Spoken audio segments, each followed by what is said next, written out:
Begitu Abu Thalib tertegun, tak disangka Muhammad yang selama ini ia asuh dengan kasih tiba-tiba datang dan menyampaikan kalimat yang aneh di telinganya. Keponakan yang ia cintai ini mengaku utusan Allah, bahkan mengajaknya beriman kepada Allah dan hari akhir.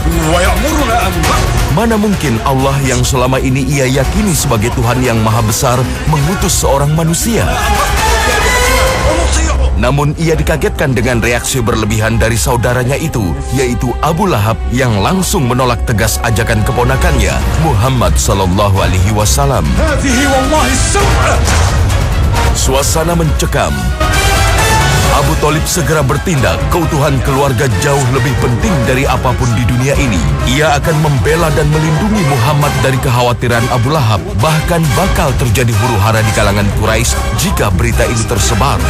Wallahi lanudafi'anna anhu wa lanahmiyanna walau fanina an akhirina.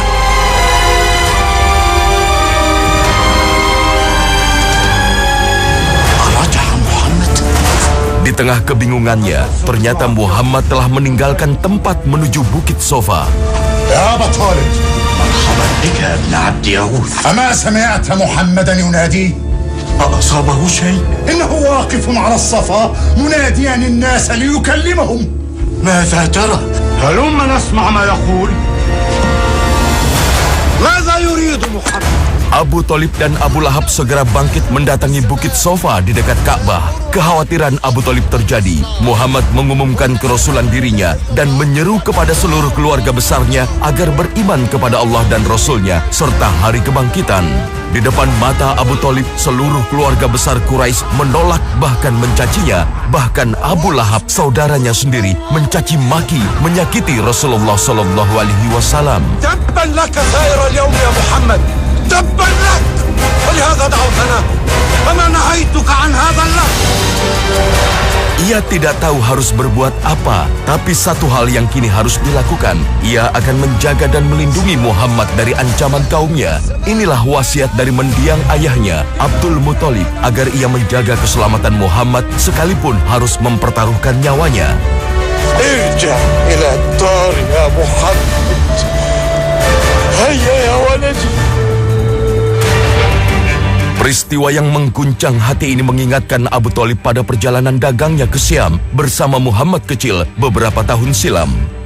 Saat bertemu dengan Rahib Bahiro yang tengah menantikan kemunculan Nabi akhir zaman, Rahib Bahiro menyuruhnya kembali ke Mekah karena jika bertemu dengan Yahudi, Muhammad kecil akan dibunuh. Seluruh tanda Nabi akhir zaman telah ada pada diri keponakannya, Muhammad sallallahu alaihi wasallam.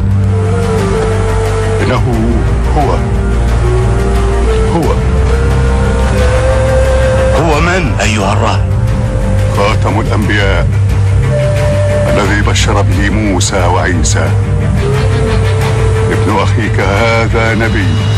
Sekalipun Abu Thalib masih meragukan kerasulan Muhammad, namun sebagai pewaris kebesaran keluarga Abdul Muthalib dan Bani Hashim, Abu Thalib akan terus mendukung seruan Muhammad.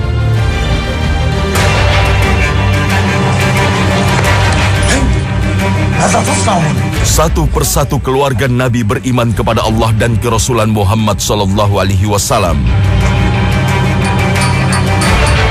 Jitu asyhadu an la ilaha illallah wa asyhadu anna Muhammadan Rasulullah.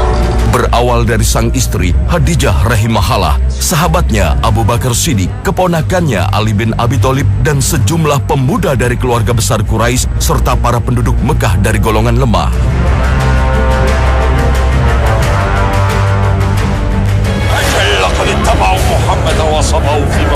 Kaum Quraisy berang. Tidak ada jalan lain kecuali mengadukan pada Abu Thalib untuk menghentikan dakwahnya Nabi sallallahu alaihi wasallam. Di rumah Abu Thalib, para pemimpin Quraisy justru diajak Nabi untuk beriman hingga membuat mereka semakin marah. ماذا؟ تريدنا أن نشهد أن لا إله إلا الله؟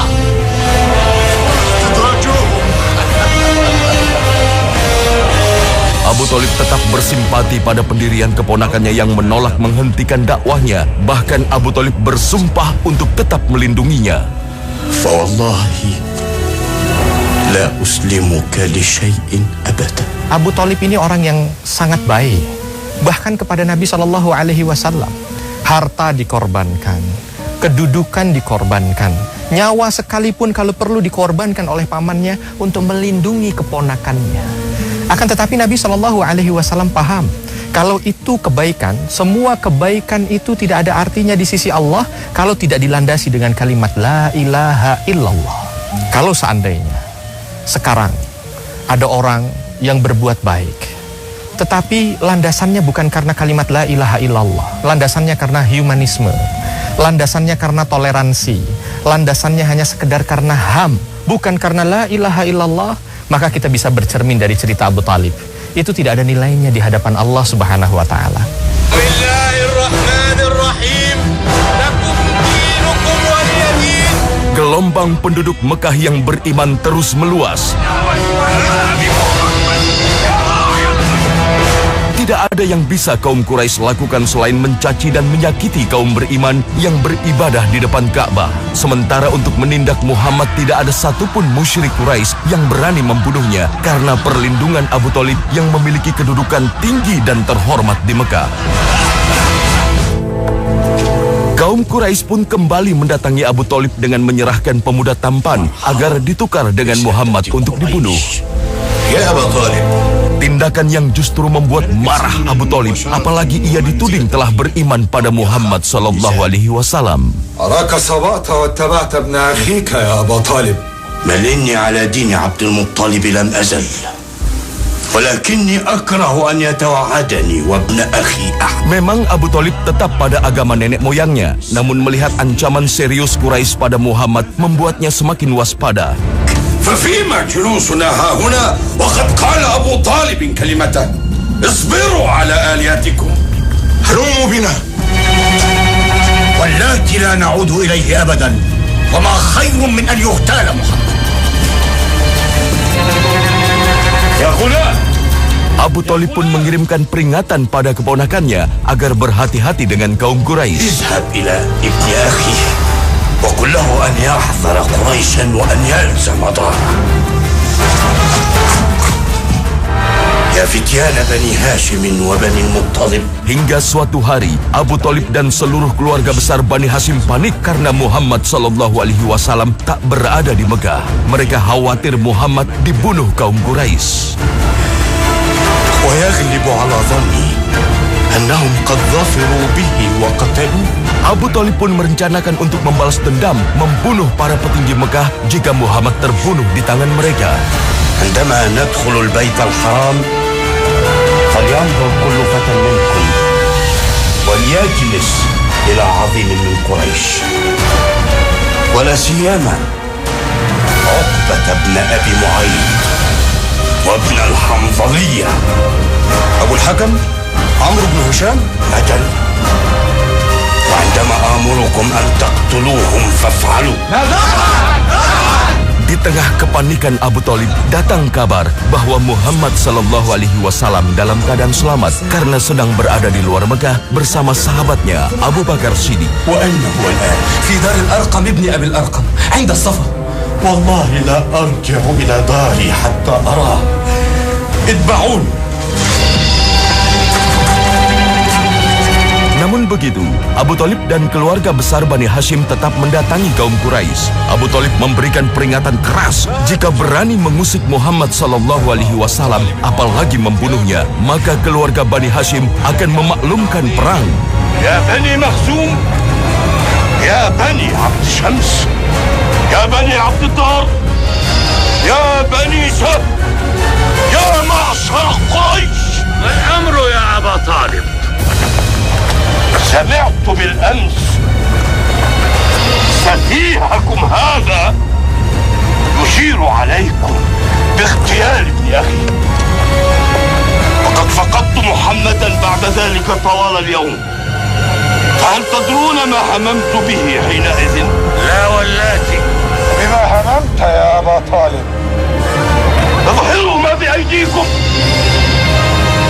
والله لئن قتلت محمدا لا أبقي على أحد منكم حتى نتفانى نحن وأنتم.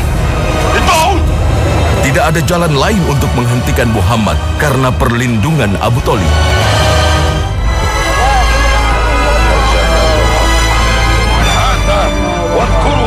Situasi yang semakin membuat kaum Quraisy marah dan menyiksa para pengikut Muhammad SAW dari golongan lemah.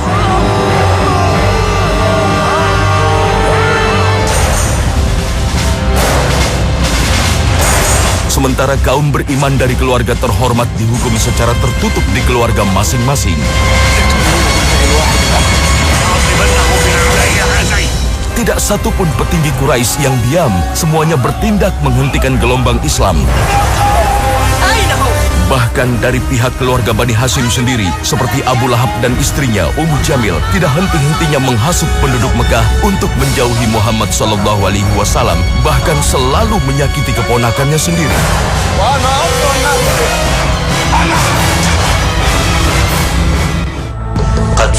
Situasi ini membuat sedih Abu Thalib. Ia memanggil satu-satunya saudaranya yang memusuhi Muhammad, yaitu Abu Lahab, dan membujuknya agar kembali membela keluarga sendiri.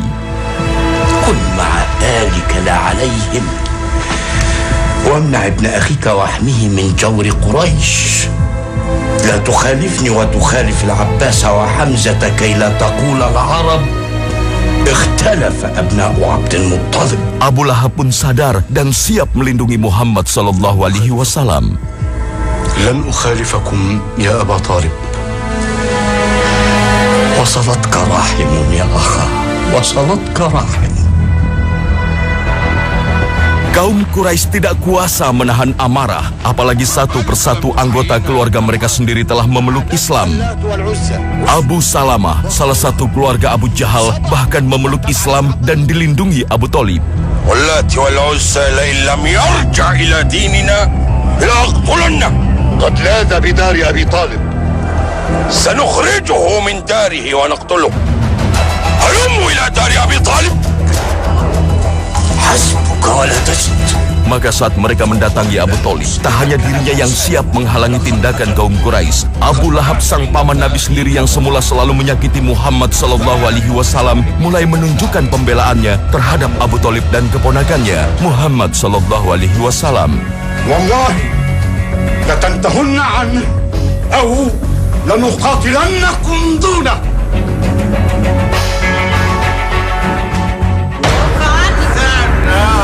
Namun karena hasutan istrinya Ummu Jamil, Abu Lahab kembali memusuhi Muhammad dan bergabung dengan kaum Quraisy untuk membunuh keponakannya sendiri.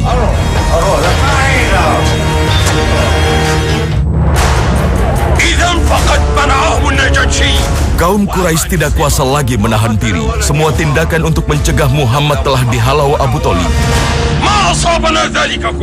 Abu Jahal dan petinggi Quraisy lainnya pun hilang kesabaran. Mereka tidak lagi peduli dengan kebesaran Abu Thalib. Kaum musyrik Quraisy bahkan siap untuk membunuh Muhammad SAW secara terang-terangan, apapun resikonya, bahkan sekalipun harus berperang dengan keluarga Abu Thalib.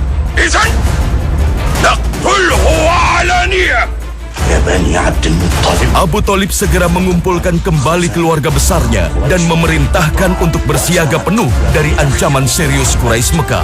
فهل أنتم مانعون؟ نعم. بورك فيكم. فلنأتي بمحمد وأهله إذن إلى شعبنا ولنحمه من سود الأكباد الذين يريدون به شرا. Maka Abu Thalib memerintahkan agar seluruh keluarga besar Bani Hashim untuk berlindung di lembah milik Abu Thalib dan menjaga Muhammad dari upaya Quraisy untuk membunuhnya.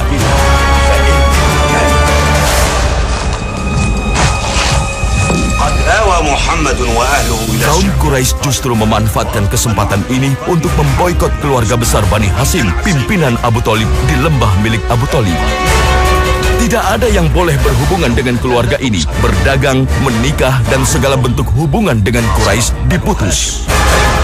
Kesepakatan boikot ini ditulis di secari kertas dan disimpan di Ka'bah.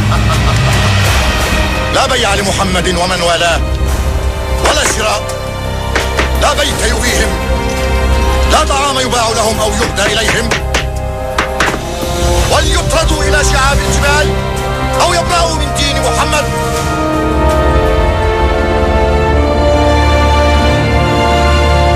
Akibat pemboikotan ini, keluarga Bani Hashim termasuk Rasulullah SAW dan istrinya Khadijah dalam kondisi mengenaskan.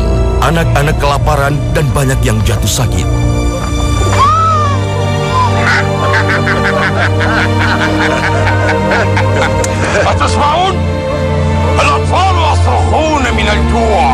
فما بالكم بالكبار لن يلبثوا ويدفعوا إلينا بمحمد لنقتله. انتظروا. Sementara kaum Quraisy menjaga ketat seluruh pintu masuk ke lembah agar tidak ada yang bisa memberi bantuan. Selama 3 tahun lamanya, Abu Thalib tetap sabar sekalipun kesehatannya mulai terganggu. مرحبا بك يا أبا طالب عم رسول الله. أهلا بك ومرحبا. أين أخي محمد؟ في غرفتي. يا معشر قريش.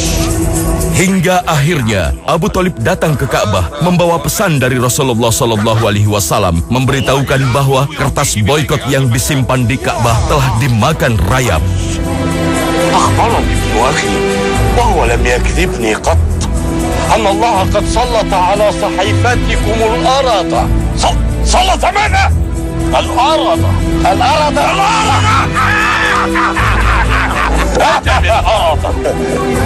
وقد محى كل ما جاء في صحيفتكم من جور وظلم وقطيعة رحم ولم يبق غير اسم الله.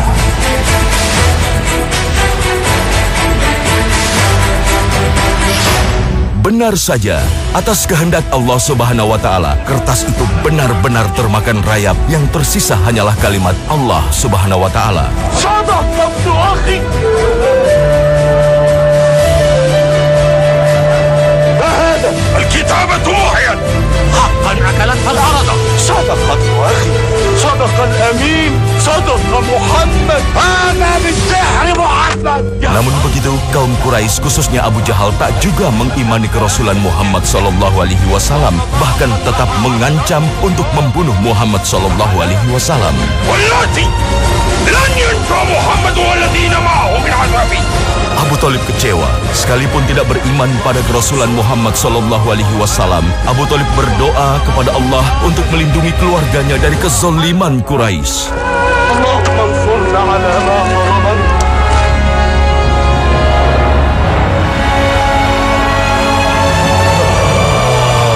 Di usianya yang semakin senja, Abu Thalib setelah terbebas dari boikot mulai merasakan dampaknya. Tubuhnya lemah dan hanya terbaring lemah. Ketika merasakan ajal semakin dekat, Abu Thalib memanggil keponakannya, Muhammad Sallallahu Alaihi Wasallam. أدركني وولدي محمد.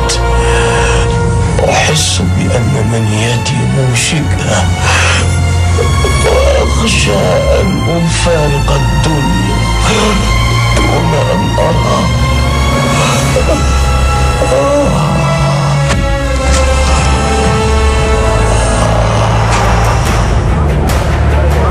Sementara kaum Quraisy yang mendengar kondisi Abu Thalib bergegas mendatangi Abu Thalib. يا أبا طالب هذا رسول الله قد حضر. Rasulullah Sallallahu Alaihi Wasallam yang juga segera mendatangi pamannya, sekalipun merasa terganggu dengan keberadaan mereka, tak ingin melewatkan kesempatan untuk membukakan jalan hidayah Islam pada sang paman. Sebab pamannya lah yang selama ini selalu berada di garis terdepan membela dakwah Islam. خلوا بين رسول الله وبين عمي. فهم؟ إن كان لك به قرابة فإن لنا قرابة مثل قرابتك. Namun Abu Thalib yang tak juga mengucapkan kalimat syahadat benar-benar membuat sedih yang mendalam di hati Rasulullah Sallallahu Alaihi Wasallam. سمعت ما قال رسول الله يا شيخ بني هاشم. اشهد بأنه لا إله إلا الله لتستحل بها شفاعته يوم القيامة. Apalagi Abu Jahal dan petinggi Quraisy lainnya juga terus mempengaruhi Abu Thalib agar tetap pada agama nenek moyangnya. لا تطع ابن أخيك يا أبا طالب. احذر أن تسمع وتتبعه. Rasulullah Sallallahu Alaihi Wasallam tidak bisa menahan kesedihannya hingga mengucapkan, sungguh aku akan memohonkan ampun bagimu wahai pamanku selama aku tidak dilarang oleh Allah. آثر نصيب. Tapi sikap Rasulullah ini mendapat teguran dari Allah dalam surat At-Taubah ayat 113. Tidak pantas bagi seorang nabi dan bagi orang-orang yang beriman mereka memintakan ampun bagi orang-orang yang musyrik meskipun mereka memiliki hubungan kekerabatan, setelah jelas bagi mereka bahwa orang-orang musyrik itu adalah penghuni neraka jahanam. أطع رسول الله واشهد بأن لا إله إلا الله. بل على على ملة الأشياخ عبد المطلب وهاشم وعبد مناف. Abu Thalib pun menghembuskan nafas terakhirnya tanpa membawa iman. Ketika Rasul Shallallahu Alaihi Wasallam meminta agar pamannya mengucapkan kalimat La ilaha illallah, ini menegaskan tentang satu sabda Rasul Shallallahu Alaihi Wasallam bahwa al-umur bi khawatimi, segala perkara itu tergantung akhirnya. Kalau akhirnya baik maka semua baik. Saat ini kita jangan pernah merasa bahwa kita akan senantiasa aman dengan hidayah Allah, karena kita hidup di akhir zaman. Bagaimana manusia hidup di akhir zaman itu? Seperti yang disabdakan oleh Rasul, yusbih mu'minan yumsi kafiran. Di antara mereka ada yang di pagi hari beriman tapi sore harinya kafir. Nauzubillah min dzalik. Atau kebalikannya. Artinya, kita punya tugas untuk menjaga hidayah kita sampai titik darah terakhir kita. Sampai sakratul maut kita. Jaga hidayah kita, jaga keimanan kita sehingga kita mampu untuk mengucapkan kalimat La ilaha illallah. Karena man akhiru kalamihi La ilaha illallah dakhalal jannah. Orang yang akhir hayatnya mengucapkan kalimat La ilaha illallah masuk ke dalam surga. Subhanallah. Kalimat La ilaha illallah begitu mahal. Semahal surga dan isinya. Maka jaga itu baik-baik. Jangan remehkan. Bahkan Rasul mengajarkan kepada kita untuk senantiasa berdoa. Ya muqallibal qulub, tsabbit qalbi ala dinik. Wahai zat yang senantiasa membolak-balikkan hati, tetapkan hati kami ini dalam ketaatan, ketakwaan kepadamu. Kita selalu disunnahkan untuk minta agar akhir hayat kita ini ditutup dengan husnul khatimah. Ya Allah, wafatkan hambamu yang lemah ini dalam keadaan yang baik, dalam keadaan husnul khatimah. Itu terus kita minta, kita minta, kita minta, sambil kita jaga agar kehidupan kita ini selalu mengarah kepada kebaikan dan akhirnya Allah tutup dengan kematian yang husnul khatimah. Sebuah fakta yang menyedihkan, pembelaannya yang demikian besar terhadap Rasulullah Sallallahu Alaihi Wasallam sejak kecil dan dakwah Islam tidak membuatnya beriman kepada Allah Subhanahu Wa Taala. Hal ini sempat membuat kaum muslimin bertanya-tanya, bagaimanakah nasib Abu Thalib kelak di akhirat? Sebuah hadis riwayat Ibnu Abbas menyebutkan bahwa ia pernah bertanya kepada Rasulullah Sallallahu Alaihi Wasallam, wahai Rasulullah, apakah engkau bisa memberi manfaat kepada Abu Thalib sebab dia dulu memeliharamu dan membelamu? Rasul menjawab, benar, dia berada di neraka yang paling dangkal. Kalau bukan karenaku, niscaya dia berada di neraka yang paling bawah. Wallahu alam.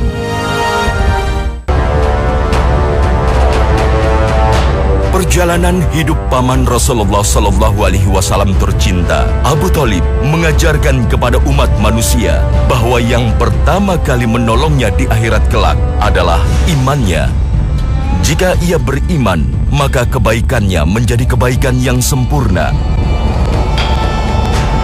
Jika tidak beriman, maka kebaikannya hanya sepotong. Allah akan membalas kebaikan mereka di muka bumi, tapi tidak akan diberikan Allah ketika di akhirat.